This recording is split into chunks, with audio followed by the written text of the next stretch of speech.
যে আমাদের প্রার্থী মির্জা ফখরুল ইসলাম আলমগীর 23তম বাংলাদেশের রাষ্ট্রপতি নির্বাচনের প্রার্থী হিসেবে বৈধ ঘোষিত হয়েছেন। এখন আমরা অপেক্ষায় থাকব 20 তারিখে নির্বাচনের জন্য। 23তম রাষ্ট্রপতি নির্বাচন আগামী 20 তারিখ। গত এই মাসের 13 তারিখে আমরা মনোনয়নপত্র জমা দিয়েছি বিএনপির পক্ষ থেকে,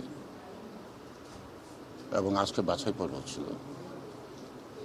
আমাদের পক্ষ থেকে আমরা প্রার্থী ঘোষণা করেছিলাম আমাদের দলের অর্থাৎ বিএনপির মহাসচিব জনাব মির্জা ফখরুল ইসলাম আলমগীর। এর প্রস্তাবক ছিলেন আমাদের বিএনপির স্থায়ী কমিটির অন্যতম সদস্য, একজন বিশিষ্ট রাজনৈতিক ব্যক্তিত্ব এবং একজন শিক্ষাবিদ, বিএনপির স্থায়ী কমিটির অন্যতম সদস্য ডক্টর আব্দুল মঈন খান। সমর্থনকারী হিসেবে ছিলাম আমি, এবং সেদিন উপস্থিত ছিলেন আমাদের চিফ হুইপ জনাব নুরুল ইসলাম মনি, হুইপ নুরুদ্দিন অপু সহ আরও বেশি নেতৃবৃন্দ ছিল। আজকে কম, কারণ আজকে তো শুধু বাছাই। তো আপনাদেরকে আনন্দের সাথে জানাচ্ছি যে আমাদের প্রার্থী মির্জা ফখরুল ইসলাম আলমগীর 23তম বাংলাদেশের রাষ্ট্রপতি নির্বাচনের প্রার্থী হিসেবে বৈধ ঘোষিত হয়েছেন।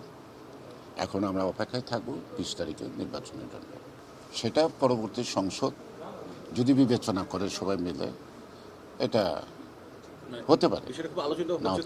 না, এখন রাষ্ট্রপতি নির্বাচনের আগে এই প্রশ্নটা অবান্তর, কনফিউশন সৃষ্টি করে লাভ নেই।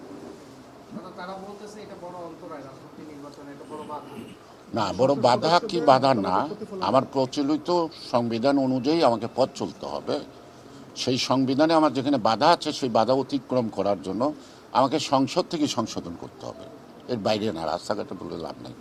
দলের মহাসচিব নির্বাচন কমিশনের চিন্তাভাবনা, এটা আমাদের গুলশান অফিসে আমাদের স্থায়ী কমিটির চিন্তাভাবনা।